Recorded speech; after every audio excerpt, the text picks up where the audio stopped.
Boa noite, meus amigos. Está começando mais um episódio do Uma Parte Podcast, seu programa de política semanal, seu podcast semanal de política. Hoje nós estamos aqui com uma estreia, nosso primeiro deputado federal. Que alegria estamos, mas eu não vou demorar, já vou passar para o meu amigo Renato Leal. Renato, tudo bem? Como vai? Boa noite. Boa noite, Herbert e Ayala. Boa noite a vocês que nos assistem. Mais uma quarta-feira, uma parte podcast no ar. Sejam todos muito bem-vindos. Não esqueça de deixar o like, se inscrever no canal e compartilhar esse vídeo.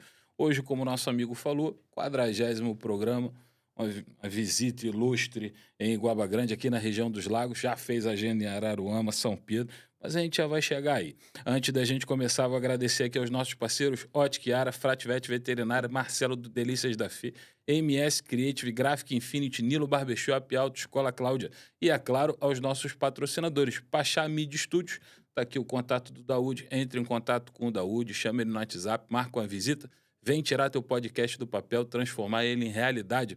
Agradecer também a Eduardo Canelas Imóveis, está aqui o site do Eduardo, ó. Invista em renda imobiliária hoje. É só entrar no site aqui, escolher seu imóvel e parar de passar perrengue, filho.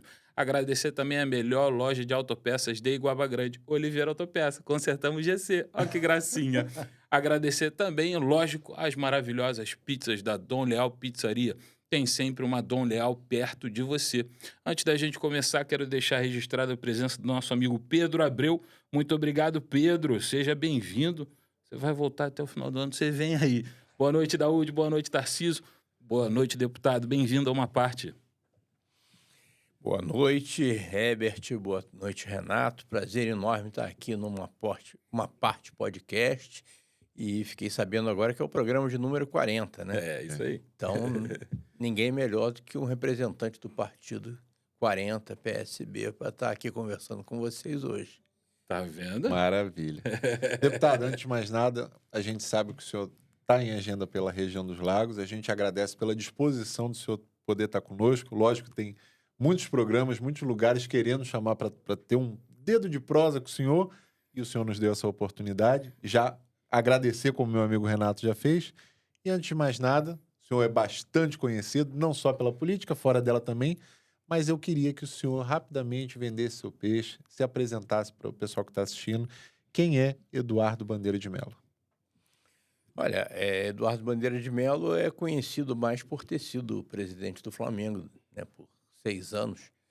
Mas, na realidade, eu entrei na política, eu já não era nenhuma criança, né? Então, eu sou carioca, sempre morei no Rio de Janeiro, carioca da Tijuca, estudei no Colégio de Aplicação da UERJ, mas eu sou tão velho que na época ainda era Universidade do Estado da Guanabara, era o UEG. Estudei administração na UFRJ, depois, e enquanto eu estudava eu já trabalhava, né? Porque naquela época eu me metia a trabalhar nessa área de processamento de dados, organização e métodos. Então eu estudava à noite na UFRJ e já trabalhava durante o dia. Quando me formei, larguei meus empregos, fui fazer mestrado na COPEAD. E antes mesmo de terminar a minha tese, apareceu um concurso para o BNDES. E eu tive a felicidade de passar no concurso e ser chamado logo na primeira turma. Então, né, desde 23 anos de idade, eu trabalhei no BNDES, fiquei lá mais de 30 anos. O BNDES, vocês sabem, né, que é a principal agência de fomento da economia brasileira, o segundo maior banco de desenvolvimento do mundo. E você toma contato com tudo aquilo que você lê no jornal, você está participando né, que você lê na parte de economia do jornal, você é protagonista da história também. Então, eu tive a oportunidade de trabalhar em todos os setores da economia brasileira e trabalhei com setor privado, setor público, fui chefe de alguns departamentos, né? Fiquei mais conhecido pela minha atuação na área de energia, meio ambiente, apoio a municípios. Por conta do apoio a municípios, eu já andei muito aqui pela região dos Lagos, assim, no início dos anos 2000. E quando eu já estava me aposentando do banco, né, já estava ali aos 49 do segundo tempo, e imaginando o que eu ia fazer, porque, afinal de contas, era um plano de aposentadoria incentivada do banco, né? Então, se eu não aproveitasse, eu ia perder uma graninha e eu resolvi, não, vou me aposentar no final de 2012, início de 2013, e vou pensar o que eu vou fazer da vida. Então, eu gosto de trabalhar, né? Não gosto de ficar parado. Pensei, não, vou abrir uma consultoria. Mas quando chegou assim, já aos 49 do segundo tempo, apareceu o Flamengo na minha vida. Mas isso é uma maneira de falar, porque o Flamengo apareceu na minha vida exatamente no dia que eu nasci. Né? Já nasci numa família rubro-negra, né? Pai, mãe, avós, todos os irmãos, primos, tios, né? Não tem ninguém. E depois vieram os filhos, os netos. Né? Então, eu costumo dizer que eu não tenho mérito nenhum em ser rubro-negro, né? Eu já nasci ali naquele berço maravilhoso.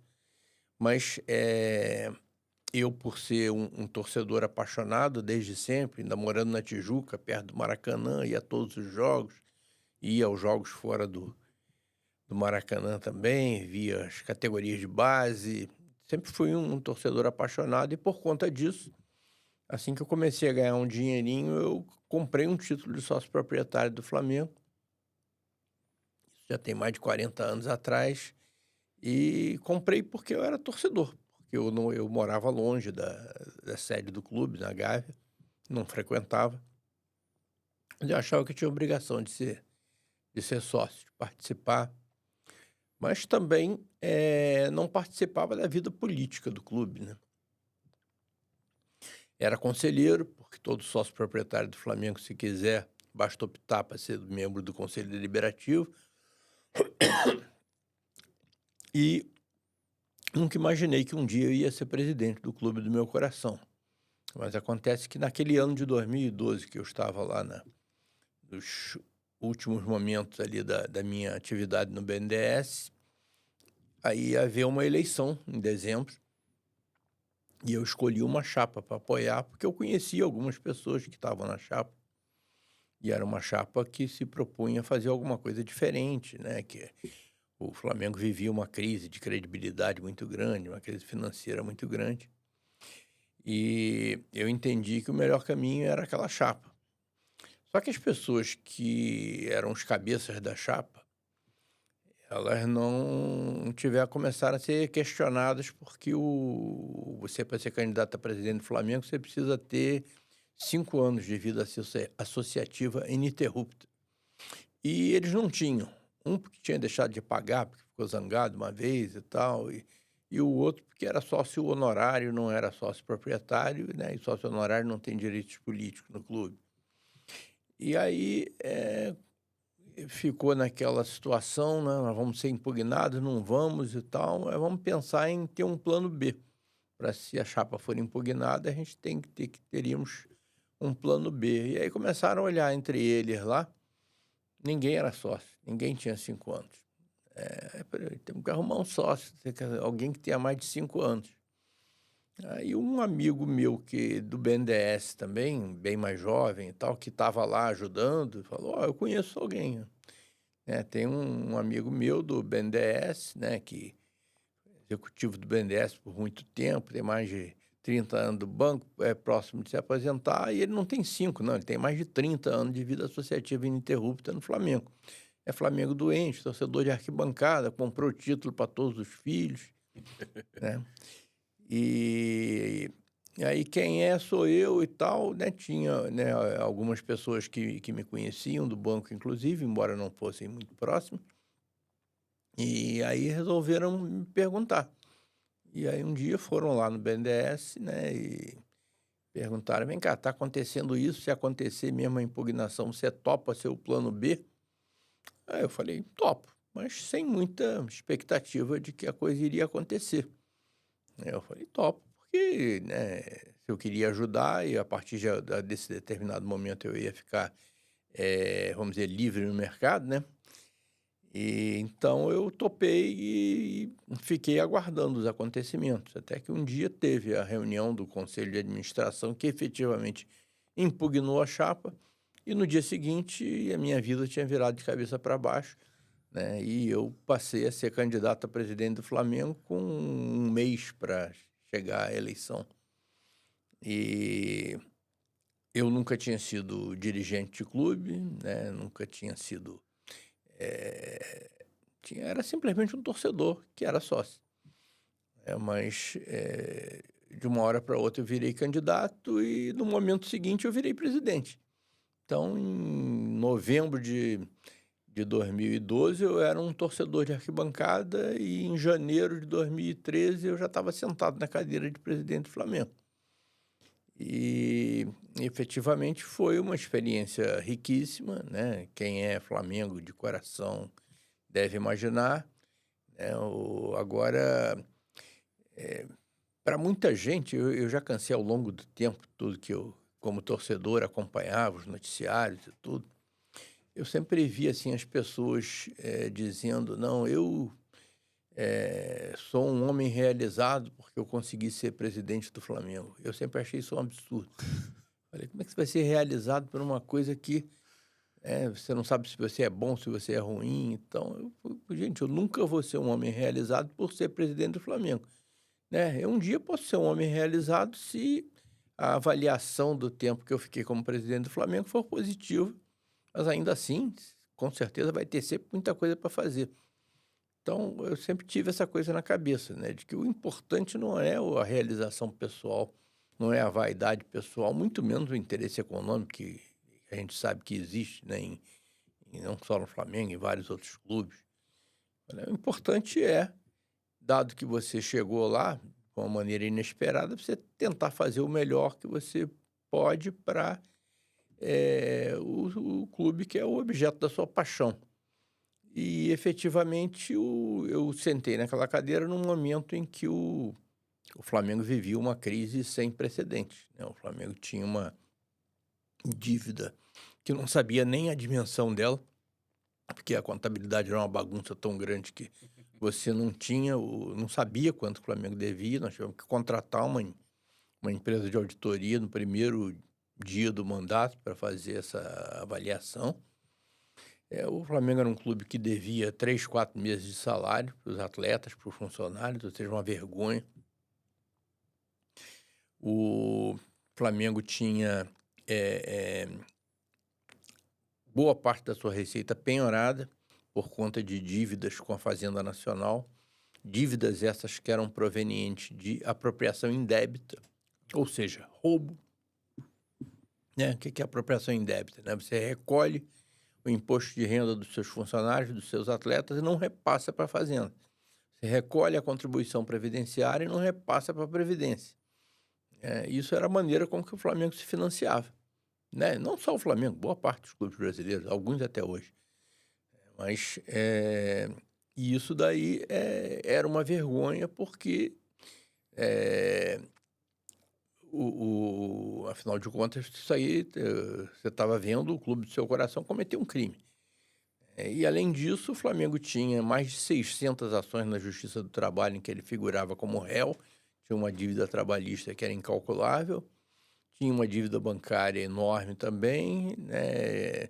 Não tinha centro de treinamento, tinha um terreno que o presidente Elal comprou lá nos anos 80, mas que não tinha a menor condição de uso. O Flamengo tinha problemas seríssimos dentro da sua sede social, né? Tinha uma piscina rachada que vazava muitos litros d'água por dia. O Flamengo tinha uma equipe de esporte olímpico que não recebia, né? E também não dava exemplo, né? Ou seja, era uma situação absolutamente insustentável. Então, no dia do meu discurso de posse, o meu discurso de posse foi mais ou menos em cima disso. É um discurso que eu não sabia que estava sendo gravado, mas estava. Então, está aí no YouTube, para quem quiser ver. E eu falei mais ou menos isso. O Flamengo tem um passivo financeiro que é incalculável. Né? Todo mundo sabe que a gente tem isso. Agora, o Flamengo tem um passivo ético e moral que é maior do que o passivo financeiro. Porque o Flamengo tem 40 milhões de torcedores, boa parte desses torcedores são pessoas humildes, são crianças, são jovens, que não tem nenhum outro ponto de referência na vida a não ser o seu clube de futebol. Então, se você perguntar para algumas pessoas, né, mais humildes, ou para uma criança, tá?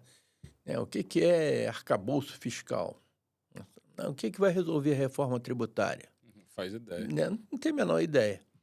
Agora, se perguntar para ele, você sabe que o seu clube foi despejado do centro de treinamento por falta de pagamento? O cara sabe, sei, sim. Todo mundo aqui no trabalho está me sacaneando por causa disso. Então, o Flamengo, o futebol, é uma coisa muito importante na vida das pessoas. O futebol não é só um esporte, não é só entretenimento, não é só um negócio. O futebol é o principal ponto de referência de boa parte da população e, por conta disso, tem que ser tratado a sério. E isso foi mais ou menos isso que eu falei no meu discurso de posse.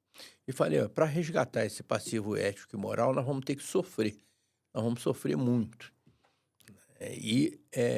Mas não adianta, nós vamos sofrer, mas nós não vamos voltar atrás, nós vamos ter que fazer a coisa certa, vamos fazer o que tem que ser feito. E foi assim. Aí, uma coisa é você fazer o discurso, aí no dia seguinte você vai lá, entra, senta na cadeira e vê os pepinos acontecendo, os esqueletos saindo do armário e tal, e aí você tem que se virar. E aí, efetivamente, foram anos assim de muito sacrifício. Uma coisa que eu gosto sempre de deixar claro, que eu não fiz nada sozinho. As pessoas, às vezes, me param na rua, dizem, você salvou o Flamengo. Eu falei, eu não gosto dessa coisa de salvador da pátria, não acredito nisso, não acredito em mito, não acredito... Não existe solução individual. Aquilo ali foi um trabalho de equipe, eu tinha uma equipe fantástica que entrou comigo, lá de vice-presidentes amadores e de profissionais, que nós tomamos a decisão também de que um clube que tem a dimensão do Flamengo não pode ser administrado por amadores. Então, os meus diretores eram todos profissionais, bem remunerados, recrutados no mercado, de acordo com as melhores técnicas, não precisava nem ser Flamengo. Durante boa parte do meu mandato, o meu diretor financeiro, que fez milagres lá, era botafoguense. Mas estava lá, enquanto ele estava lá, ele era tão Flamengo quanto eu. Depois até ele virou Flamengo, mas isso é uma outra história. Virou por osmose. Uhum. Mas, então, foram momentos, assim, de muito sacrifício. Agora, a grande vantagem, eu agradeço a todas as pessoas que estavam comigo, lá os vice-presidentes, os profissionais, mas eu agradeço muito a torcida do Flamengo por ela ter sido parceira, por ela ter entendido aquilo que eu falei no discurso de posse. Então, era uma coisa absolutamente natural, para mim, mas eu não sabia se era natural para outras pessoas. Então, eu via, às vezes, estava o Flamengo lá em 19º lugar, quase caindo, na zona do rebaixamento, terminava um jogo... o Flamengo perdeu da Ponte Preta, e aí você estava saindo, vinha um torcedor e dizia, presidente, é isso mesmo, você está fazendo a coisa certa. Tal. Porque eles estavam vendo que a gente estava dando exemplo, que a gente estava cortando na carne, tivemos que mandar o Wagner Love embora naquela situação, uma história que eu já contei várias vezes aí, de que no dia seguinte um torcedor me abordou no supermercado e eu achei que ele era enorme, achei que ele ia me matar ali naquele momento, por causa do Wagner Love. E ele falou, não, só fez muito bem e tal, é isso aí. Então. Mas era isso, a gente via que as pessoas acreditavam naquilo e tinham que acreditar mesmo, porque era uma coisa sincera e eles entendiam que aquele, ainda que fosse um movimento que ia demandar muito sacrifício, era um movimento absolutamente necessário. E aí, o ano de 2013 foi um ano dificílimo, em que nós tivemos que fazer um acordo dramático com a PGFN, que é a Procuradoria-Geral da Fazenda Nacional, tivemos que começar a trabalhar na Câmara de Deputados para o acordo do Profut, tivemos que enfrentar aquelas ações trabalhistas todas que o Flamengo estava deixando correr. Então, foi um ano muito difícil, mas 2014 já começou a ser um pouquinho melhor. Em 2013, a gente teve a felicidade de ganhar um prêmio de transparência. Então, fora do clube, a gente estava sendo reconhecido também como sendo um clube que que passava a levar as coisas a sério, né? E aí as pessoas começaram a perceber que a orientação dentro do clube que tinha mudado, que era outro tipo de pessoa que estava lá negociando em nome do clube. Então, as pessoas começaram a se surpreender, né, que esse meu diretor financeiro chegava para um fornecedor e dizia: nós estamos te devendo tanto, não tenho esse dinheiro para te pagar agora, mas vou te pagar em, sei lá, em 10 vezes, em 12 vezes e tal, e daqui para frente nós vamos pagar tudo direitinho. E ele se surpreendia que 3, 4 meses depois, né, a gente estava cumprindo. Né? Alguns já vieram me agradecer, dizer: presidente, muito obrigado. Né? O sócio da empresa que fazia a logística dos clubes veio uma vez me agradecer, dizer: olha, muito obrigado. Falei: mas por quê? Não, porque tudo isso que vocês cumpriram comigo agora, né, vocês estão cumprindo. Eu falei: pô, isso você tem que me agradecer, isso é nossa obrigação. Né? Uma professora de natação uma vez me parou ali na hora do almoço para me agradecer também. Falou: presidente, muito obrigado. Eu falei: não, o que é? Não, é porque eu e meu marido estamos comprando a nossa casa própria e tal. Aí fomos ver lá, usar o fundo de garantia, e o fundo de garantia estava lá. Eu falei: claro que estava lá, é seu, né? Você tem que me agradecer por quê?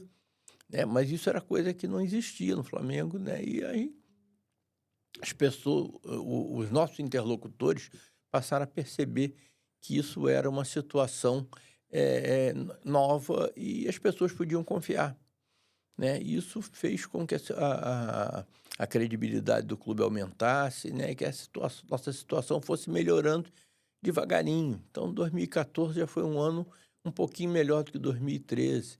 2015 já foi melhor do que 2014. 2016 já era o meu segundo mandato, né? Eu fui reeleito no final de 2015, mas a nossa situação já estava muito melhor, inclusive dentro de campo, porque se no início a gente não tinha, nós tivemos que mandar os atletas embora, né? E em 2015 a gente já começou a contratar, né? Começamos a contratar atletas que ninguém imaginava que o Flamengo tivesse condições de contratar. Foi quando veio o Paulo Guerreiro, vocês lembram, né? Acabou o Caô, o Guerreiro chegou e tal, né? Então, quando veio o Paulo Guerreiro, muita gente na imprensa, inclusive, disse: não disse que eles não iam manter o discurso, né? Como é que vai pagar isso daí que o Guerreiro ganhava no Corinthians e tal e coisa, né? Sabia que isso tudo era discurso, era da boca para fora e tal. Mas os caras não sabiam que a gente, quando contratou o Guerreiro, já tinha tudo aquilo planilhado, cada centavo a gente sabia como ia pagar, né? E aí contratamos o Guerreiro, aí no ano seguinte já veio o Diego, depois veio o Arão, depois o Everton Ribeiro, o Diego Alves, né? E aí o nosso time foi melhorando. Então aquilo, né, quem é Flamengo lembra de um grito que a torcida, toda vez que o time melhorava um pouquinho no Campeonato Brasileiro, né, a torcida entusiasmava, gritava assim: ô, Libertadores, qualquer dia eu tô aí, né? Porque era muito difícil o Flamengo ir para Libertadores, você tinha que ser um dos 4 primeiros, né? Ou 5, 6, dependendo do resultado da Sul-Americana, da Copa do Brasil e tal. Mas a torcida do Flamengo gritava isso: Libertadores, qualquer dia eu tô aí, e normalmente gritava e não acontecia nada, porque a gente não conseguia chegar na Libertadores. A torcida parou de gritar isso, porque a partir de 2016, né, o Flamengo foi para Libertadores todo ano. Então, não tinha sentido de dizer qualquer dia eu estou aí, porque todo dia a gente estava lá, né? Então, em 2016, a gente já chegou em terceiro lugar no Campeonato Brasileiro, empatado com o segundo.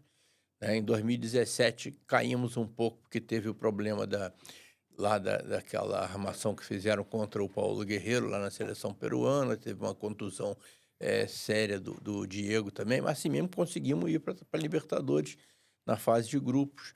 2018, chegamos em segundo lugar, e tanto em 16 quanto em 18, a nossa pontuação já foi maior do que tinha sido no Campeonato Brasileiro de 2009, maior do que foi no campeonato que nós ganhamos em 2020, né? E maior do que o Palmeiras, por exemplo, teve agora no campeonato de 2023. Então já era uma pontuação, né, muito acima daquilo que a gente conseguia. A nossa dívida tributária graças ao projeto do Profut, que eu me empenhei ali, muito antes de ser deputado, eu ia na Câmara toda semana do outro lado do balcão para tentar aprovar lá o projeto do Profut. E, felizmente, graças ao projeto do Profut, a nossa dívida tributária foi diluída em 20 anos. Então, ela ficou palatável, perfil, você não mudou o tamanho da dívida, né? Mas o perfil da dívida melhorou muito. A dívida trabalhista que a gente tinha, as 600 ações, acabaram. A gente começou a cumprir os acordos, começamos a... um dia, não sei se vocês lembram, né, tinha um mecanismo de concentração de pagamentos que a Justiça do Trabalho administrava, se chamava ato trabalhista. Todos os clubes tinham isso aqui no Rio. E o Flamengo, como tinha o ato trabalhista, que consistia em descontar 10% da receita total do clube para a Justiça do Trabalho administrar, para pagar os nossos credores, as administrações anteriores do Flamengo não estavam nem aí, não se preocupavam em pagar as verbas rescisórias e tal, deixa isso para lá e tal. A Justiça, né, depois vai pagar e essa fila só ia aumentando. O que a gente fez? A gente começou a pagar tudo direitinho, começou a fazer acordo. Lembra dos acordos com o Ronaldinho, né? A dívida com o Ronaldinho, com o Joel Santana, com o Petkovic, com o Romário, que só aumentava. Acabou tudo. E aí o nosso ato trabalhista, quando a gente começou a fazer tudo direitinho, aí aquela fila foi diminuindo, até que acabou. O Flamengo não devia mais nada e continuava pagando os 10%. Então, o Flamengo passou a ser credor do ato trabalhista. Aí um dia nós fizemos uma solenidade em Brasília, lá no TST e tal, em que eu cheguei lá para o ministro, que por sinal é Flamengo também, né? E falei, ministro, eu queria agradecer em nome do Flamengo, esse ato trabalhista foi super importante. Ele existia desde 2003, né? Nos ajudou a sobreviver, mas agora eu tenho dois recados aqui. Em primeiro lugar, a gente não deve mais nada, a gente quer sair do ato trabalhista porque ele não é mais necessário, a gente não deve mais nada. E o segundo recado é, como nós somos credores do ato, nós temos um dinheirinho para receber aqui, por favor, você paga aqui, e nós estamos precisando dele também. Né? Mas isso, gente, foi assim um motivo de muito orgulho para aquela torcida que se aborrecia porque via o time ser despejado do centro de treinamento por falta de pagamento, que lia que o jogador entrou na justiça e conseguiu uma bolada porque o Flamengo não pagava nem cumpria o acordo. De repente, eles viram, né, que a nossa dívida trabalhista tinha sido totalmente quitada e nós ainda éramos credores, né? Então, esse foi um dos dias assim que eu tive mais orgulho de ser presidente do Flamengo. Foi esse dia em Brasília, lá que a gente saiu do ato trabalhista. A dívida bancária também foi reduzindo. No final do meu mandato, o nosso faturamento, que quando a gente chegou era em torno de 200 milhões de reais por ano, já estava multiplicado por 4, já era 800. A nossa dívida total, que a gente não sabia quanto era, mas contratamos aí o UAI para apurar e tal, e que era 750, depois a gente viu que era 800 milhões de reais de estoque de dívida, já estava a menos da metade e diluído em 20 anos. Ou seja, era uma outra situação. Nunca, depois para usar uma frase do que o Lula gosta, né? Nunca mais na história desta nação dívida foi um problema no Flamengo. Você nunca mais viu numa campanha de presidente do Flamengo alguém dizer que não, eu vou tentar pagar a dívida assim, assado e tal. Tinha umas teorias mirabolantes aí, de que o Flamengo não precisava pagar dívida, não gosto nem de pensar nisso. Mas hoje ninguém fala. Como é que o Flamengo vai pagar a dívida? O Flamengo praticamente não tem dívida. E então, essa minha passagem pelo Flamengo, tu resumi aqui em, sei lá, em 5, 10 minutos, 6 anos de muito trabalho, ela foi marcada por isso, pela recuperação da credibilidade, da dignidade, né, do amor próprio do torcedor. E isso daí as pessoas... e da recuperação dentro de campo também, né? Porque o nosso o nosso time foi melhorando muito. E quando a gente saiu, a gente já deixou um clube que era vice-campeão brasileiro e que estava com muito dinheiro em caixa, né? Nós tínhamos fechado o acordo de transmissão com a Globo, que termina agora, né? Em 2024 é o último ano, mas começou lá em 2019. Mas esse contrato nós fechamos no final de 2016, início de 2017. E todos os clubes, na época, fecharam o contrato ou com a Globo ou com a Turner e ganharam uma boa grana a título de luvas, inclusive. Então, o que acontece quando você ganha uma luva? É uma receita não recorrente. Você ganha uma vez e depois não ganha mais. Então, o que você deve fazer quando você ganha quando você recebe luva? Você não pode investir no seu time de futebol daquele ano. Porque você vai manter aquele time durante um ano, durante 2 anos, depois acaba o dinheiro, né? E você vai ter só as parcelas do contrato. E então, o que nós fizemos com o dinheiro das luvas? Nós investimos na conclusão do centro de treinamento, né? E deixamos 2 centros de treinamento de primeiro mundo prontos, né? Um para a base e o outro para os profissionais.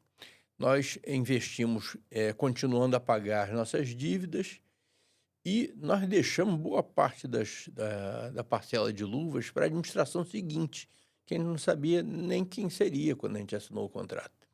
Eu lembro do diretor da Globo falar, gente, é isso mesmo que vocês querem, tá? Nunca vi ninguém fazer isso. Falou, é isso porque é o melhor para o Flamengo, né? Se você deixasse para receber um pouco mais na frente, você recebia mais. Então, nós tomamos essa decisão pensando no Flamengo. Mas o seu mandato, você poderia ter melhorado o time em 2018. Sim, poderia, mas não seria o melhor para o Flamengo. Então, a gente faz o melhor para o Flamengo. O presidente de um grande clube, na época, a gente estava discutindo essa coisa do contrato e tal. Ele falou na frente de um monte de outros presidentes, dizendo, não quero saber do futuro, quero saber quanto é que vai entrar no meu mandato. Depois o resto, quem vier é que se vire. Não precisa dizer que esse clube passa até hoje por sérias dificuldades. E enquanto o Flamengo não, o Flamengo passou a nadar de braçada. Quando eu deixei o Flamengo, nós deixamos o Flamengo no final de 2018, sem dívida trabalhista, com 2 centros de treinamento de primeiro mundo prontos, com o elenco já vencedor e com muito dinheiro em caixa. E aí, felizmente, a gente teve já fora da minha administração aquele ano mágico de 2019, que o Flamengo foi campeão de praticamente tudo. E isso daí foi a marca assim, da nossa administração. E aí, quando terminou o meu mandato, em 2018, a minha intenção era voltar para a arquibancada. Que eu tinha vindo de lá. Então, eu falei, eu já cumpri minha missão aqui no Flamengo, não vou mais participar ativamente da política do clube, e vou voltar para a arquibancada, que é leste superior, é onde eu vou com a minha família, com meus amigos, onde eu sempre fui. E aí, circunstâncias acabaram me levando a repensar isso, porque eu comecei a ser perseguido dentro do clube, porque tentaram me expulsar 3 vezes, tentam até hoje me incriminar com aquela coisa do incêndio, que aconteceu quando eu não era mais presidente, quando eu já tinha trocado os meninos de lugar. Mas isso é uma história muito longa, daria um programa só sobre, vários programas só sobre isso. Mas o fato é que começaram a me perseguir dentro do clube, de uma maneira covarde até. E aí, hoje, o grupo dos meus amigos, as pessoas que me acompanharam, está planejando voltar ao clube nas próximas eleições e eu vou participar desse processo. Muito provavelmente não como candidato a presidente, eu espero que não, mas vou participar ativamente. Eu acho que é minha obrigação. E depois, quando eu fiquei, vamos dizer, livre no mercado de novo, eu não gosto de ficar parado. E as pessoas começaram a me perguntar, mas vem cá, por que você não não entra para política, né? Política tem... Às vezes as pessoas dizem, não, a política tem muito picareta, tem muito ladrão, tem muito safado e tal. Mas no futebol também, né? E aí as pessoas começaram a perguntar, por que você não tenta e tal? Eu não gosto de ficar parado, aí fui estimulado lá pela Marina, né? Que é sempre uma pessoa com quem eu tive muito contato desde a época do BNDES. E aí eu acabei me lançando aí nessa aventura e acabei agora sendo eleito deputado federal em 2022. Estou no meu primeiro mandato. Acabou agora meu primeiro ano de mandato e estou tentando também, assim como eu fiz no Flamengo, fazer as coisas da melhor maneira possível, né, para tentar fazer a diferença como nós fizemos no Flamengo. Mas aí também isso tem vários desdobramentos dessa conversa, eu já falei muito aqui e vou deixar vocês me perguntar. Vocês são os donos do podcast, quem fala mais aqui sou eu, né? que o dono é o Não. convidado. Estamos com a visita ilustre. A gente gosta que Está fale aprendendo, mesmo. rapaz. Eu gosto. Não, e o interessante é o seguinte, você vê o que o cara ama quando ele fala, é perceptível quando o senhor fala do Flamengo, o amor que o senhor tem pelo clube. E uma coisa que é interessante, futebol, o cara troca de mulher, mas ele não troca de clube. Ele permanece fiel ao time, cara. É uma coisa que a gente não consegue explicar. Não existe nada mais fiel do que um torcedor de futebol. Pois Falando é. de Flamengo, o que te dava mais trabalho? Atleta ou técnico? Olha, nenhum dos dois me dava trabalho porque a administração do Flamengo sempre foi profissional. Então, eu nunca me envolvi diretamente em problema de atleta nem em problema de técnico. Né? Eu até já, durante um período não muito grande, eu acumulei a vice-presidência de futebol. Mas, na realidade, os vice-presidentes no Flamengo, eles trabalham na área estratégica, né? Pelo menos era assim na nossa época, né? Hoje em dia deixou de ser. Mas o responsável pelo departamento de futebol sempre foi o diretor executivo de futebol. Então, os eventuais problemas que você poderia ter com o treinador, com o atleta e tal, eram de responsabilidade do diretor executivo. E se o nosso grupo voltar, vai ser assim que vai ser de novo. Tá? Essa Maravilha. coisa de diretor batendo boca com o atleta, com o treinador, com o torcedor e tal, isso não é produtivo. Tá certo.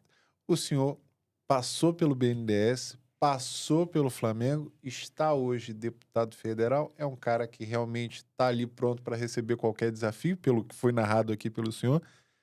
Agora, nascido e criado no Rio de Janeiro, o senhor foi eleito deputado federal pelo Rio de Janeiro. O senhor acha que hoje o Rio de Janeiro vive o seu melhor momento ou antigamente o Rio de Janeiro estava numa condição melhor? Não, infelizmente, o nosso Rio de Janeiro não vai muito bem, e isso já tem muito tempo, né? E várias coisas comprovam, né? Eu acho que o Rio de Janeiro, não só o Estado, mas a cidade do Rio de Janeiro também, está passando por um processo de desintegração, de esvaziamento, de deterioração econômica, né? Que às vezes parece que é irreversível. E eu acho que uma das principais missões de um político no Rio de Janeiro, seja deputado, seja prefeito, seja vereador, né, prefeito, governador e tal, é tentar interromper esse processo de esvaziamento econômico do nosso estado, da nossa cidade. E eu considero que essa é uma missão minha também. É claro que eu sou um entre 513 deputados, mas no que depender de mim, é esse caminho que eu vou seguir.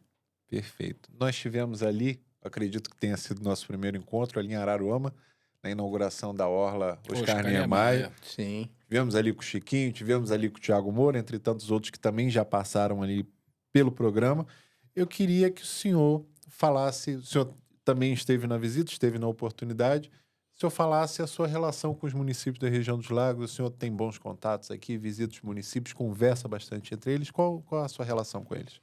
Olha, eu acho que a região dos Lagos é uma região estratégica, né, para o Rio de Janeiro, uma região belíssima, uma região que tem um potencial turístico e de negócios fantástico e que até hoje é inexplorada. Você tem alguns casos de boas administrações ao longo do tempo, mas eu acho que a região dos Lagos pode e deve melhorar muito, pode e deve se dinamizar muito, né? Eu, quando estava no BNDES, eu fui o chefe do departamento de, de gestão municipal, o departamento que apoiava os projetos municipais. Inclusive o programa, que é conhecido como PMAT, né? Programa de Modernização das Administrações Tributárias Municipais, depois foi estendido também para a modernização dos outros setores sociais básicos da prefeitura, né? Foi gerido por mim durante o final do governo Fernando Henrique, diria assim, de 97 até 2002. Então, eu conheci muitos municípios no Brasil inteiro, né? O BNDES é um banco nacional, mas conheci, né, algumas administrações municipais aqui no Rio de Janeiro também. Então, eu tenho, assim, a percepção do que deve ser feito numa administração municipal, o que é uma administração responsável, o que não é uma administração responsável, e eu tento levar isso também para o meu trabalho na Câmara. A região dos lagos, né, eu tenho assim um carinho especial por ela, como todo carioca tem, que você atravessa a ponte, anda um pouquinho, você está aqui, você está nos lugares maravilhosos, tem uma lagoa maravilhosa, né? Búzios é um ponto de referência turística internacional, e eu passei boa parte da infância dos meus filhos vindo aqui para São Pedro da Aldeia, né? Porque minha cunhada até hoje tem uma casa aqui, né? E quando eles eram pequenos, a gente vinha muito aqui passar férias, passar os feriados aqui. Então, rodei muito por isso aqui, peguei muito engarrafamento aqui, né? Aqueles quebra-molas e tal, né? Melhorou depois com a Via Muita Lagos e tal, coisa. mas eu sou pré-Via Lagos, né? Então, eu conheço isso tudo aqui, tenho um carinho muito grande pela região e fico muito feliz quando eu vejo uma obra como aquela obra da Orla e outras obras que eu vejo aqui nos municípios aqui da região. E como deputado federal, eu tenho a prerrogativa de destinar emendas do orçamento, né, para projetos, né, sejam de educação, seja de saúde, sejam de obras públicas de uma maneira geral.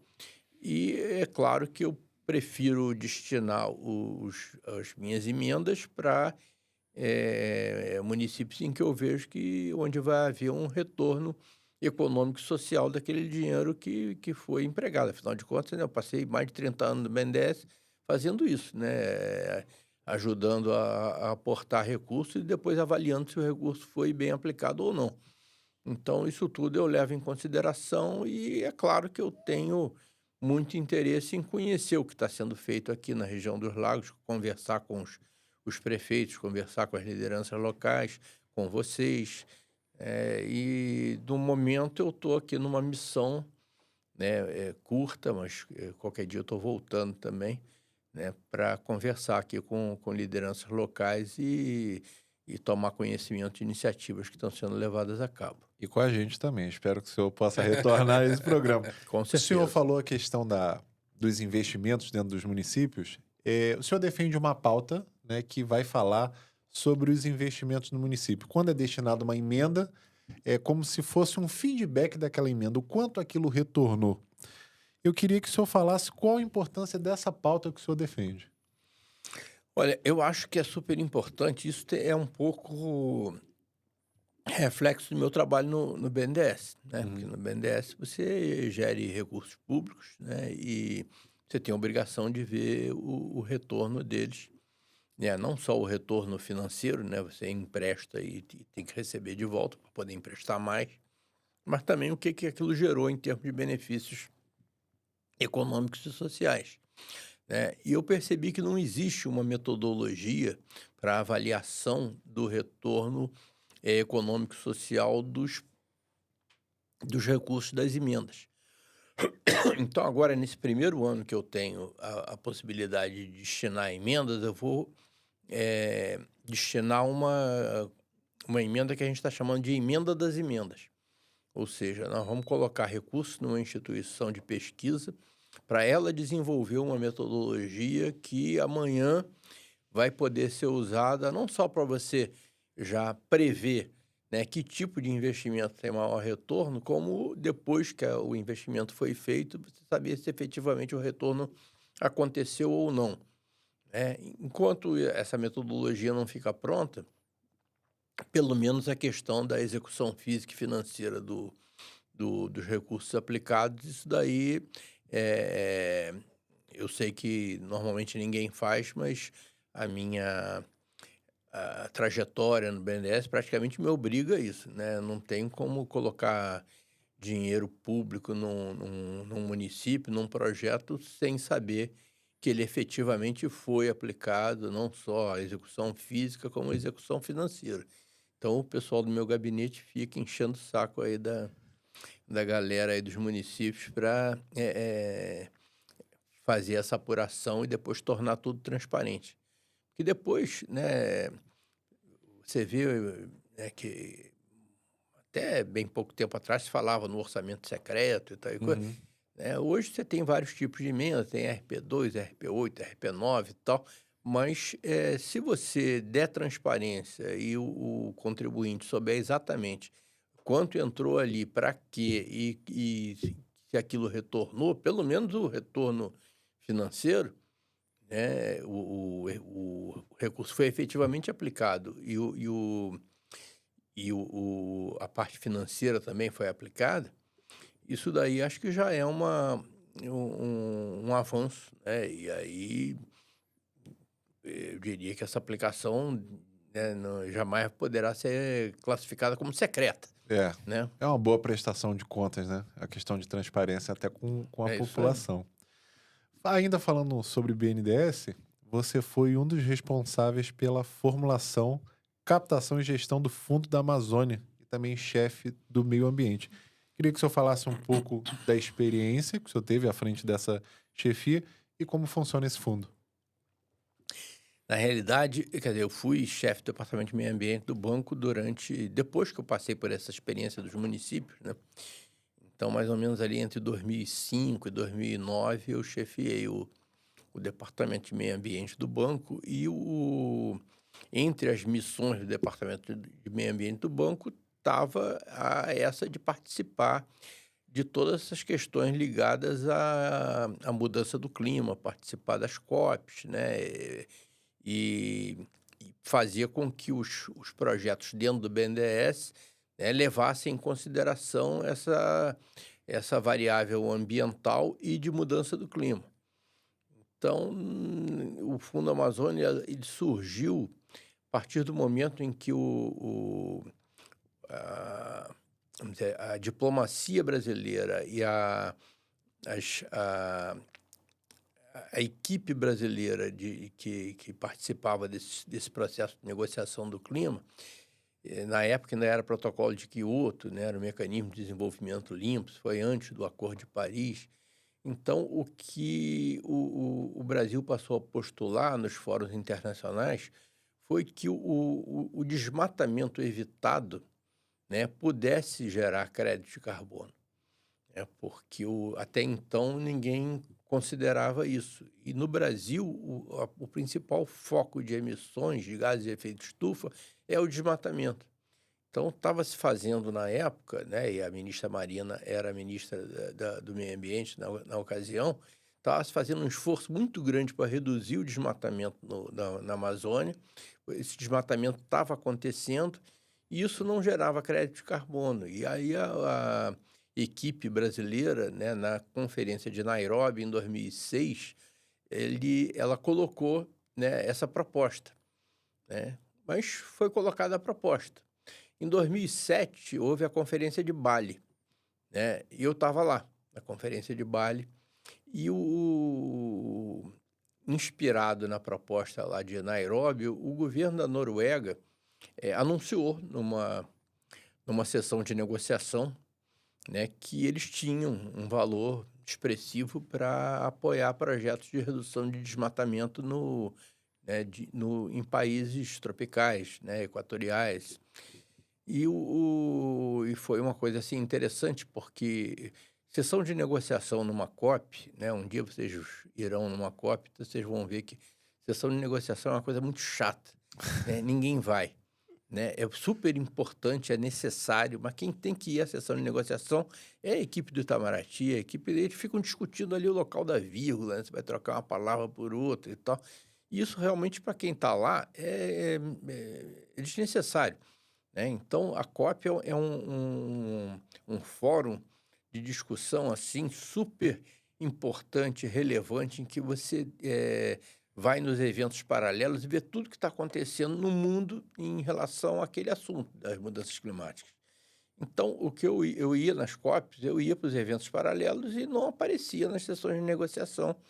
E aí, uma vez por dia, no final do expediente, vinha um negociador-chefe brasileiro, reunia os brasileiros todos que estavam lá. Na época, era muito menos gente que ia para as COP, né? Não é essa situação que a gente vimos agora em Dubai, nem nada parecido com isso.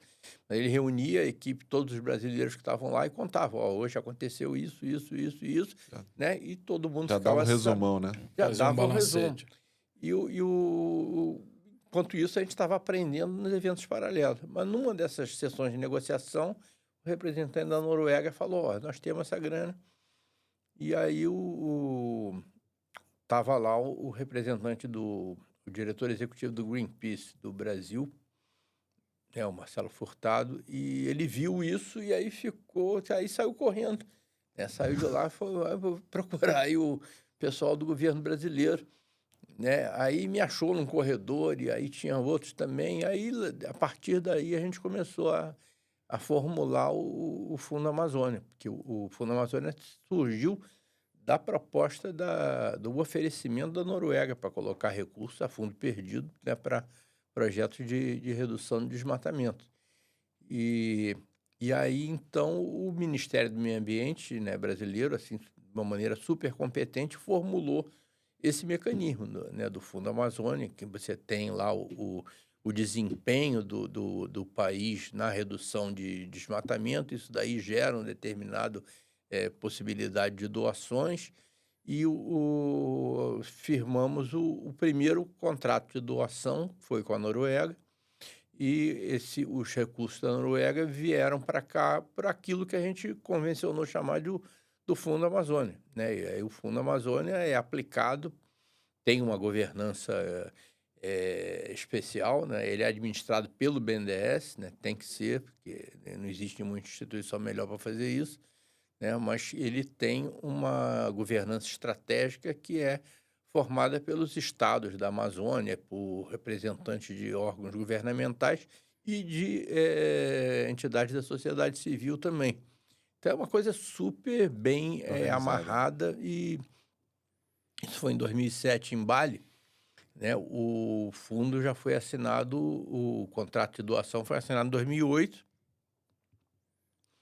Em 2009, o BNDES criou o Departamento de Gestão do Fundo Amazônia, e eu fui o primeiro chefe desse departamento.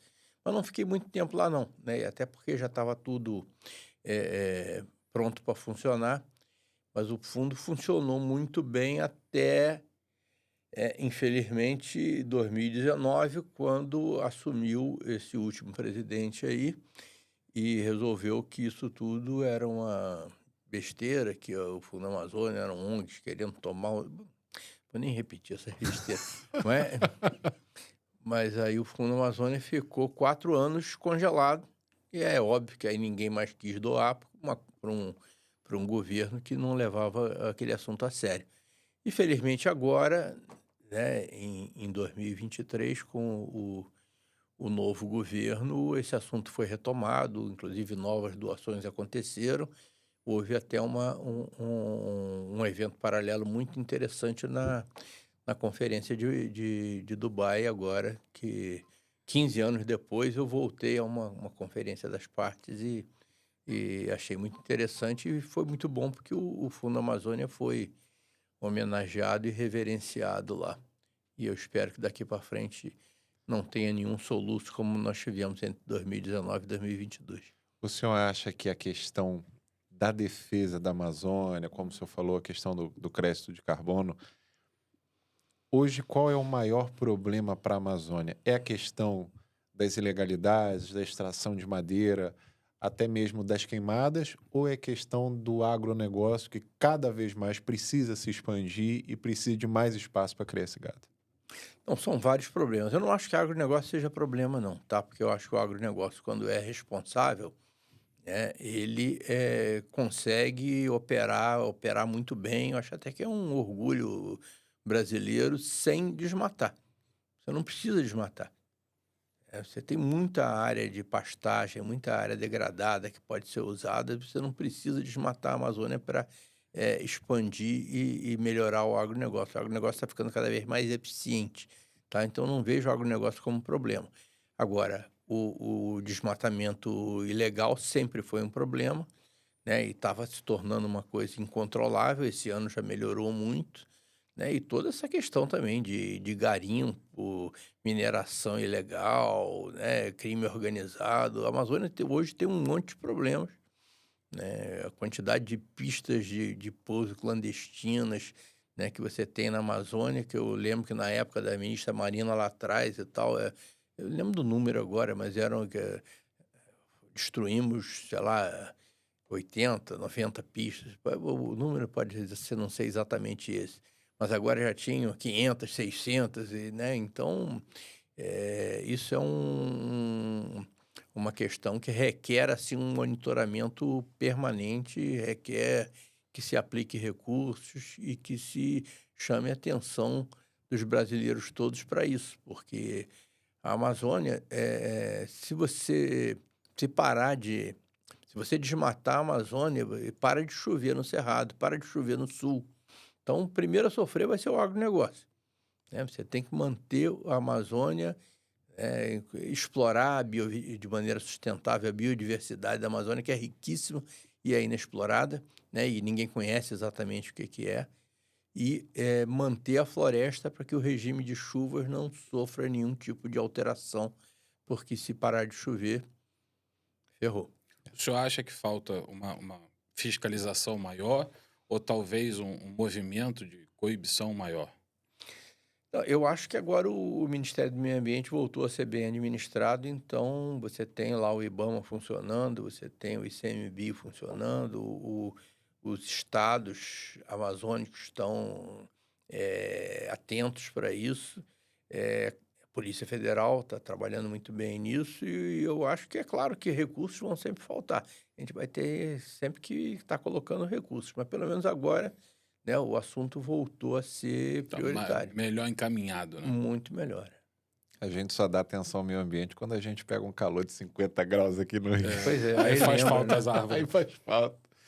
Você, em 2018, concorreu à sua primeira eleição, ali a deputado federal pelo Partido da Rede, fez 38.500 votos, não logrou êxito, a gente estava conversando um pouco antes aqui do programa, questão da nominata, mas em 2022 você foi eleito com 72.725 votos Quase o dobro. pelo PSB, quase o dobro. Quando surgiu a ideia, você falou rapidamente, mas quando surgiu a ideia de concorrer deputado federal? Porque assim, o senhor estava no Rio, poderia concorrer a prefeito, poderia concorrer a vereador, vários cargos públicos eletivos, mas falou assim, vou concorrer a deputado federal. Foi um convite? Como é que foi isso? Na realidade, foi um convite da Marina, né? Eu entrei para a Rede em 2018, né? E ela pediu que eu fosse candidato a deputado federal. Nós todos sabíamos que era uma briga inglória, porque a Rede não tinha nominata, não tinha dinheiro, não tinha estrutura. E eu acho até que a minha votação, boa parte dos meus amigos sequer soube que eu era candidato, né? Então não tinha tempo de televisão, não tinha nada. E nós fizemos campanha dentro de um táxi, né? Eu e o Oswaldo, que hoje é meu chefe de gabinete, é meu amigo há mais de 40 anos, de BNDES, de Flamengo, de tudo. Nós dois e um motorista de táxi também que entrou na campanha e nos ajudava. E aí rodamos aí dentro das nossas possibilidades, sem grana, sem estrutura. E ainda assim tivemos uma votação que daria para eu me eleger em qualquer outro partido, talvez. Na época ainda existiam as coligações proporcionais, né? E a Rede decidiu não fazer. E ainda que eu tivesse tido o dobro dos votos que eu tive, eu não teria sido eleito, porque não tinha mais ninguém na nominata, a não ser eu. né? E mais uma meia dúzia que não tinha, assim, excelentes pessoas e tal, mas que não tinham expressão eleitoral, não eram conhecidas, né? Então, a gente sabia que aquilo ali era uma experiência, nós íamos tentar propagar ali as ideias e tal, mas que a chance de ganhar era próxima de zero. E, efetivamente, isso se confirmou. E já em 2022, né, aí eu migrei da rede para o PSB, mas não tive nenhum tipo de discordância com a rede, né? Inclusive, quando eu troquei de partido, a convite do Freixo, na época, eu peguei um avião, fui a Brasília, fui na casa da Marina e pedi licença para ela, né? E falei, se eu for eleito, você sabe que vai poder continuar contando comigo como deputado, que é o que está acontecendo. E continuo amigo das pessoas da rede, eu sou membro do Conselho Curador da Fundação Brasil Sustentável, que é a fundação da rede, então, continuo ambientalista, né? E eu acho que o PSB e a rede, do ponto de vista ideológico, tem uma proximidade muito grande, né? Quem sabe um dia, mais na frente, né, não possam estar juntos aí numa fusão, numa federação. E eu acho que o importante é isso, as ideias permanecem, né? Os amigos permanecem, os ideais permanecem. O que o senhor sentiu de diferente da campanha do senhor de 2018 para de 2022? Só o partido ou tiveram mudanças Olha, substanciais? você tinha já em 2022, você tinha uma nominata, né? Então, eu com os meus 72.700 e alguma... 72.725. Pois é. Eu não teria sido eleito sozinho, porque o quociente eleitoral no Rio de Janeiro é de 160, 170 mil votos, alguma coisa, né? Então, esses meus votos foram importantes, mas houve outros candidatos a deputado federal pelo PSB que tiveram votações expressivas e que me ajudaram o partido a chegar no quociente. Então, você teve a Tatiana Roque, que teve 30 mil votos, você teve o Valdec, que teve 27, você teve o delegado Saraiva, você teve a Lucélia Santos, teve, né, Uma galera ali. E somando os votinhos de todo mundo ali, deu para fazer um deputado federal, né? Isso em 2018 na rede não teve. E em 2022 nós tivemos problemas de recursos também, porque os recursos que foram colocados para mim no fundo eleitoral foram ínfimos, né? Então eu tive inclusive que interromper. Você vê que eu não vim à reunião dos Lagos na campanha, né? Eu vim uma vez na pré-campanha, depois quando eu vi, essa grana que eu tenho não dá nem para sair do Rio. Não dá nem para pagar o pedágio da ponte. Concentrou a campanha lá. Aí concentramos a campanha lá e dentro das nossas possibilidades, né? Mas deu certo. Aí já eram 2 táxis. Uhum. O senhor apresentou um projeto para aumentar a pena dos envolvidos com manipulação de jogos esportivos. Você acredita que com o crescimento das casas de aposta, isso se intensificou, isso piorou?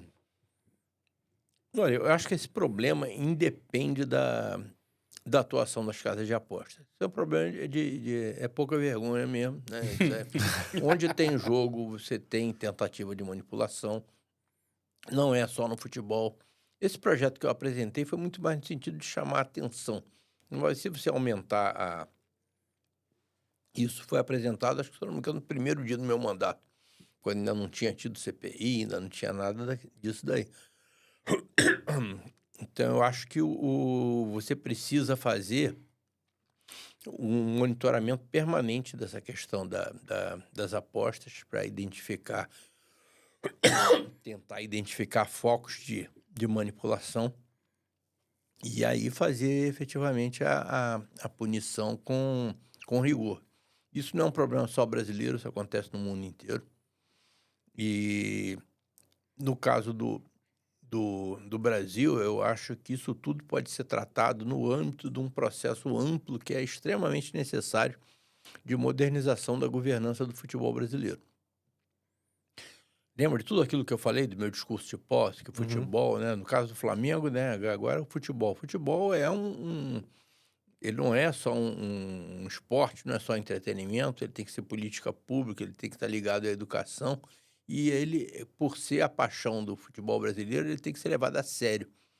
Então, o futebol não pode estar na mão de meia dúzia de famílias. Então, eu propus e consegui as assinaturas e já está funcionando a Frente Parlamentar pela Modernização do Futebol Brasileiro, que pretende discutir todas essas questões ligadas à governança do futebol brasileiro. Tá? Entre elas, a coisa da manipulação de resultados. Mas não só isso. Tudo isso que a gente está falando sobre SAF, sobre ligas, sobre... isso tem que ser... isso tem que ser tratado com seriedade. E, principalmente, a vinculação do futebol brasileiro com o esforço pela educação. Se o futebol e a educação andarem de mãos dadas, você melhora muito a nossa educação. E melhora muito o nosso futebol também, que está precisando melhorar.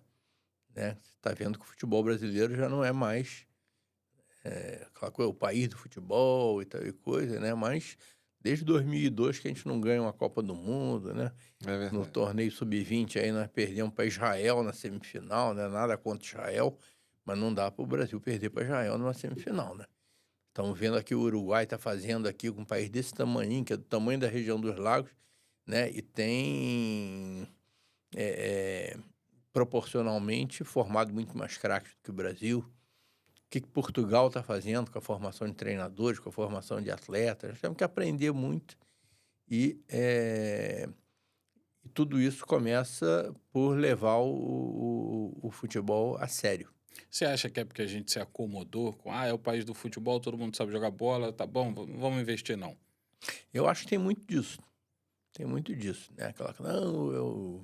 O jeitinho brasileiro resolve tudo, o talento do atleta brasileiro resolve tudo. Mas hoje em dia você não consegue nem chegar, né, para identificar o talento. Né? Você pega, por exemplo, o Brasil tem 200 e tantos milhões de habitantes, Portugal tem 10 milhões.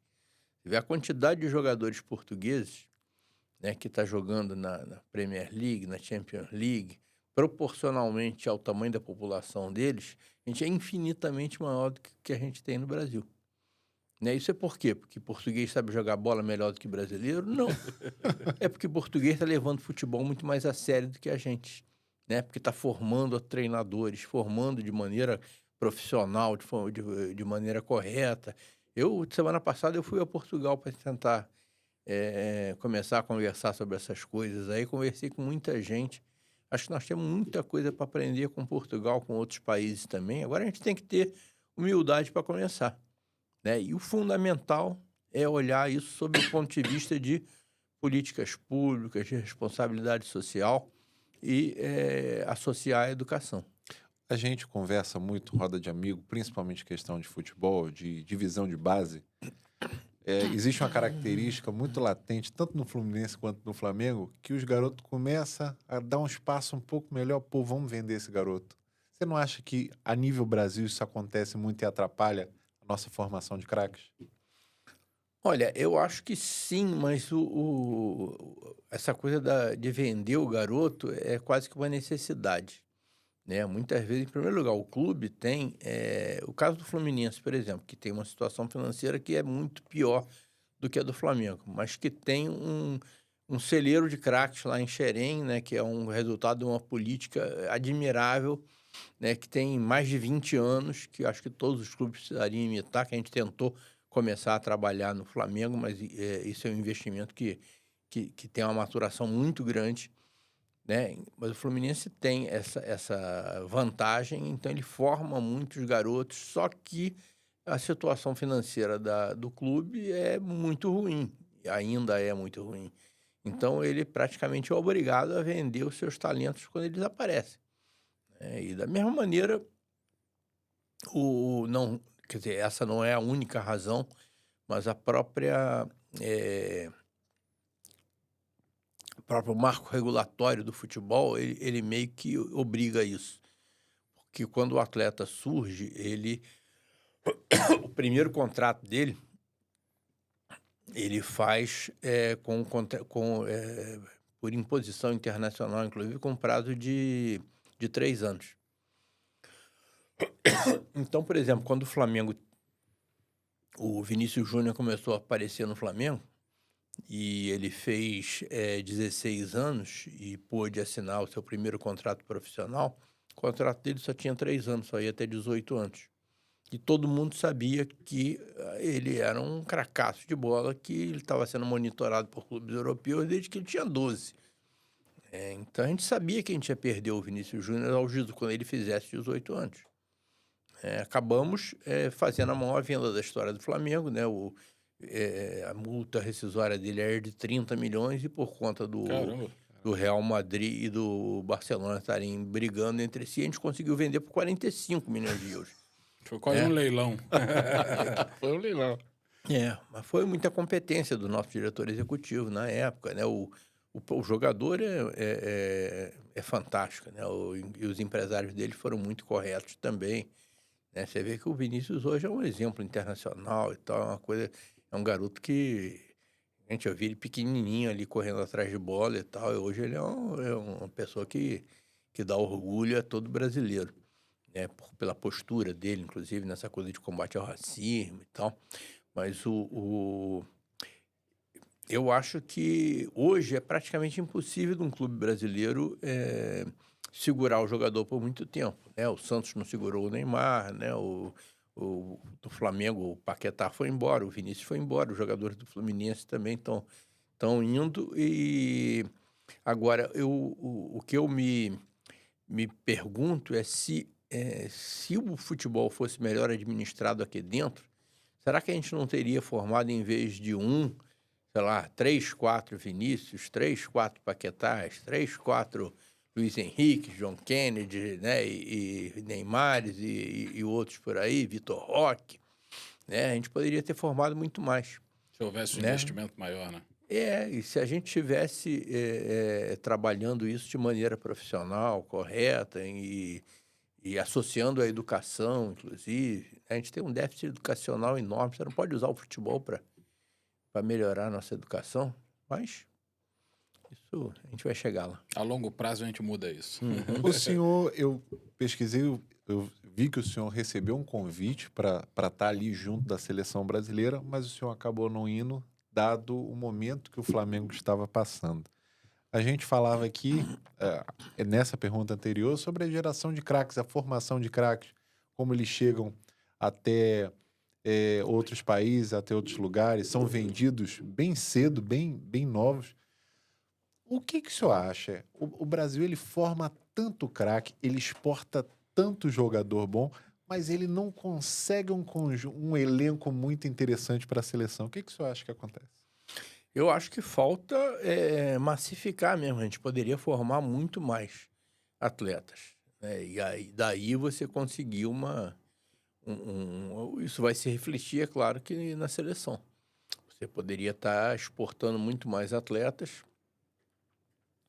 Você vê que você tem ali a bola de ouro, não sei o quê. Quantos jogadores brasileiros estão concorrendo? 1, né? 2. Quantos jogadores brasileiros de destaque estão jogando na Premier League? Poucos.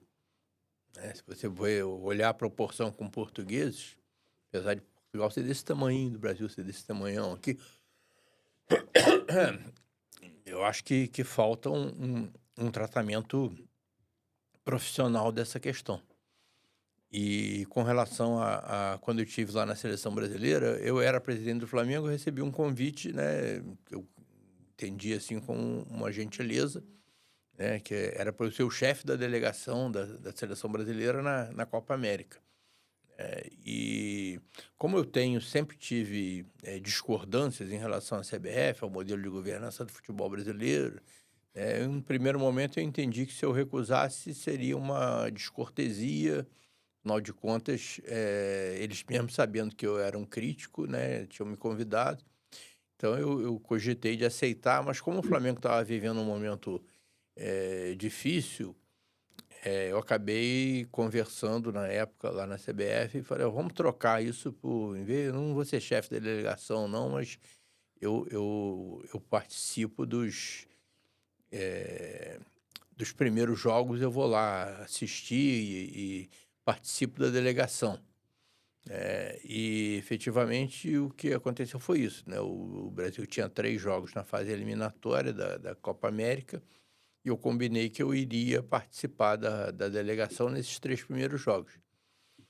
E aí, é claro que aí todo mundo fala a mordomia da CBF, né? O que eu fiz? Eu fui para lá, para os Estados Unidos, e tomei a decisão de...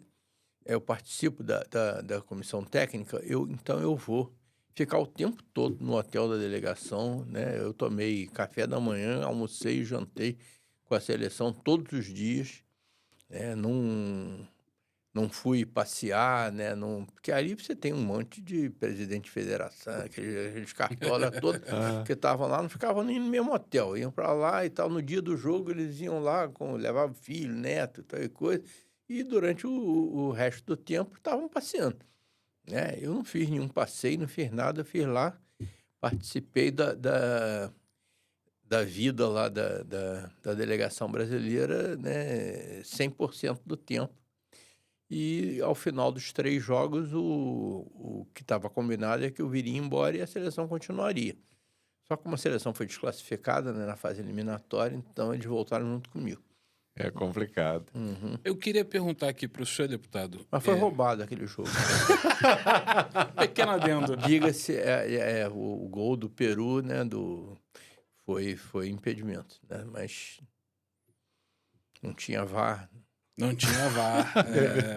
Qual foi o maior desafio que o senhor enfrentou aí nesse primeiro ano de mandato do senhor? Como deputado, né? Isso. Olha, rapaz, são tantos, é difícil falar, né? Qual que é o pior?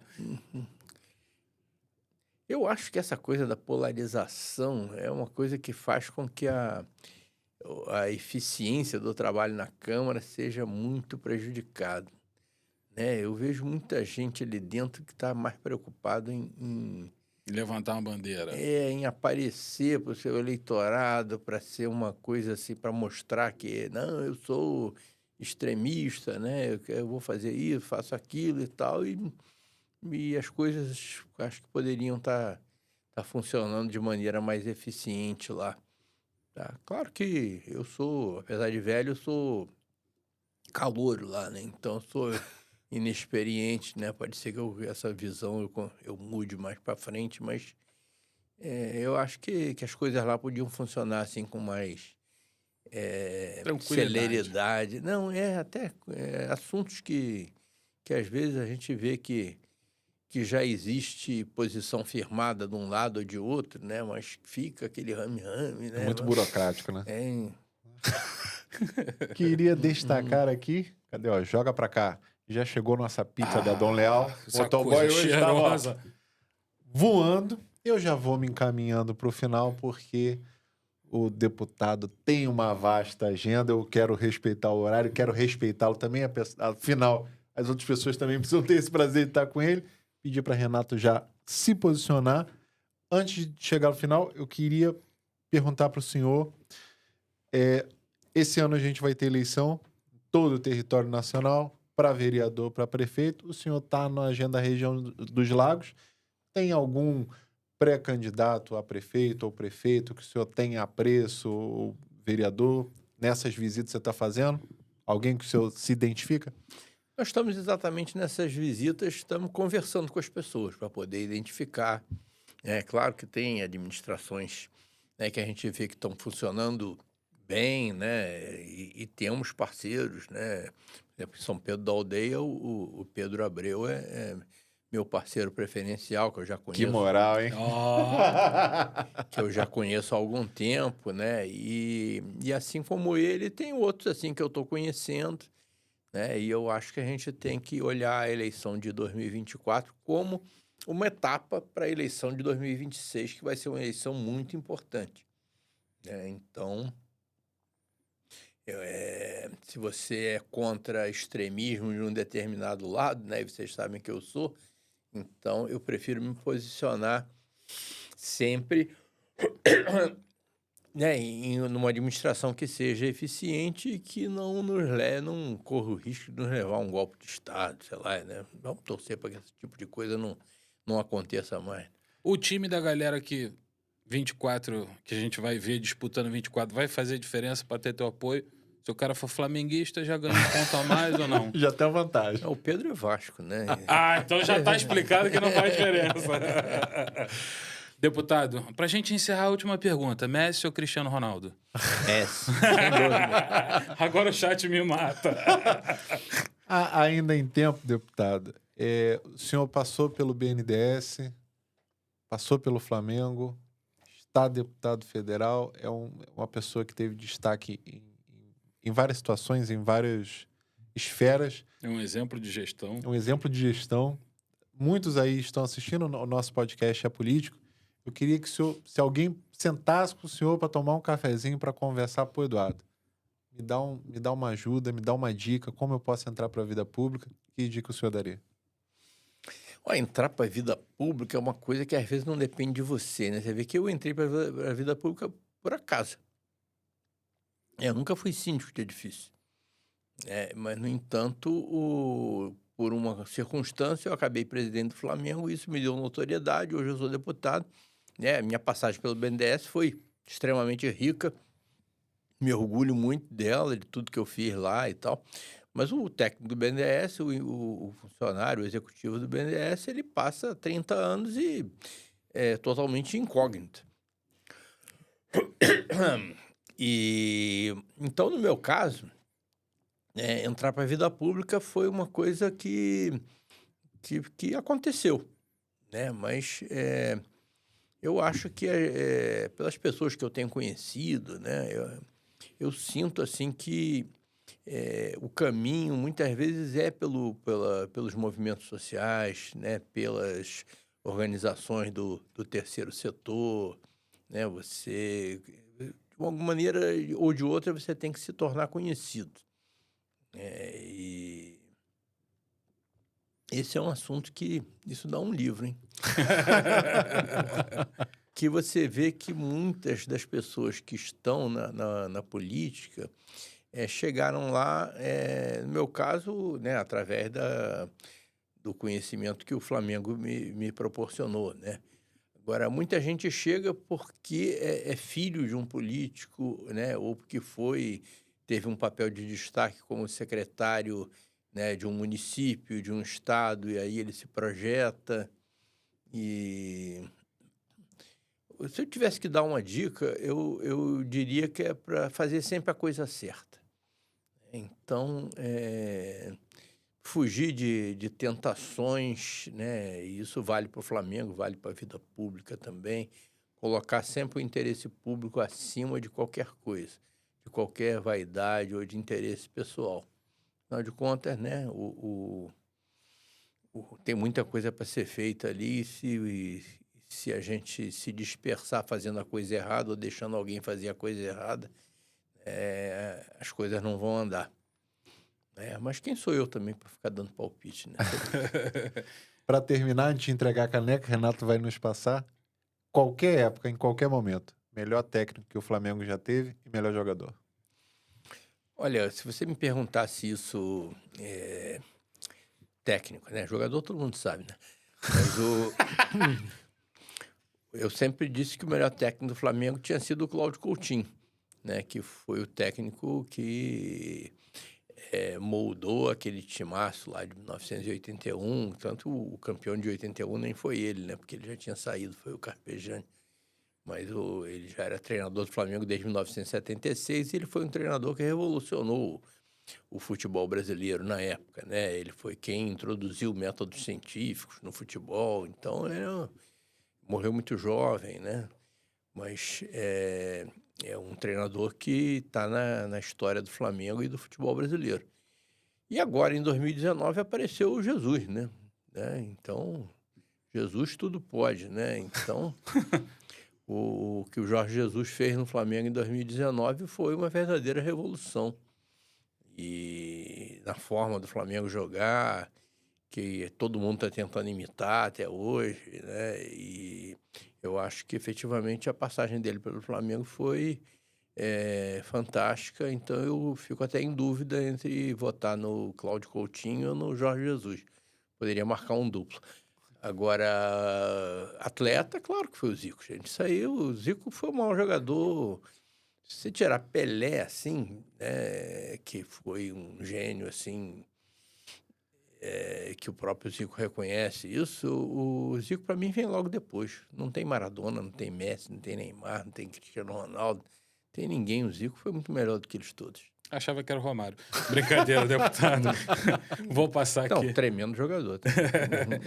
Vou passar para a mão do Herbert aqui. A primeira caneca que vai para Brasília, com muito carinho, muito orgulho. Mais uma vez, muito obrigado pelo tempo do senhor. Obrigado pela aula que o senhor deu para a gente aqui. Leve ela lá para o Congresso com todo o nosso carinho, nosso respeito. Agradecer mais uma vez ao Pedro Abreu, que está aqui, proporcionou essa entrevista para a gente. Obrigado, Pedro, você tem nosso respeito. Conte sempre com a gente. Deputado, tão breve o senhor possa voltar, estaremos aqui. Opa, deixa eu ver o caneca. Aqui, deputado. Primeira Pro senhor, caneca de Brasília. Não tem emenda, essa aqui já está pago, dono. É o melhor presente que podemos dar ao senhor. Quando Muito quiser tomar obrigado. um cafezinho, um chazinho, lembra da gente, marca a gente, tamo junto. Puder levar lá, tirar uma foto lá na bancada, a gente vai ficar feliz pra caramba. Deixa comigo, vou fazer isso. Olha, então eu queria agradecer muito aqui a esse tempinho que eu tive aqui para conversar com vocês. Gostei muito aqui do trabalho de vocês. Não conhecia, mas vou passar a acompanhar. Obrigado. Então, queria agradecer principalmente, né, a vocês, Renato, Herbert, né, e dizer que gostei muito de estar aqui também e que contem comigo.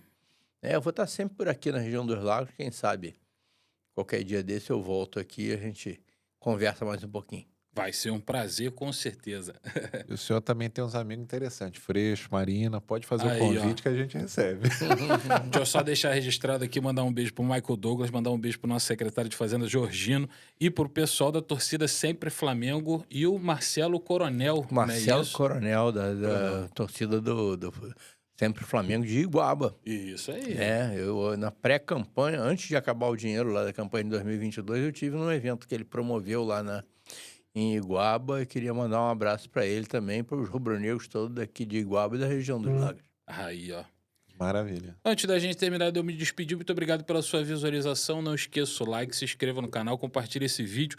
Agradecer aos nossos parceiros, Otkiara, Fratvet Veterinária, Marcelo do Delícias da Fê, MS Creative, Graphic Infinity, Nilo Barbershop e a Autoescola Cláudia. E é lógico aos nossos patrocinadores, Pachá Media Studios. Tá aqui o contato da Pachá, vem fazer o seu podcast no melhor estúdio da região dos Lagos. Agradecer também ao nosso patrocinador, Eduardo Canelas Imóveis. Tá aqui o site do Eduardo. Invista em renda passiva imobiliária hoje, amigo. É só entrar no site, escolher teu imóvel e parar de passar perrengue. Agradecer também a melhor loja de autopeças de Iguaba Grande, o Oliveira Autopeças. Tirar um print agora e mandar para eles te dar um desconto. Peça nacional e internacional, eles têm o que você está precisando. E é lógico, as maravilhosas pizzas que nós vamos degustar agora da Dom Léo.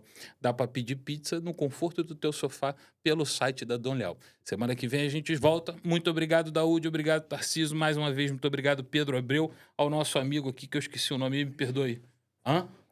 Alexandre. Obrigado, Alexandre. Deputado, mais uma vez, muito obrigado. Leve o nosso carinho para Brasília. Herbert, até semana que vem. Até semana que vem, meus amigos. Obrigado pela audiência, pela paciência. Durante a semana saem os cortes. Fiquem ligados lá. Vamos tirar uma foto agora com o deputado. E mais 2 dedos de prosa. Obrigado por tudo. Tchau, tchau.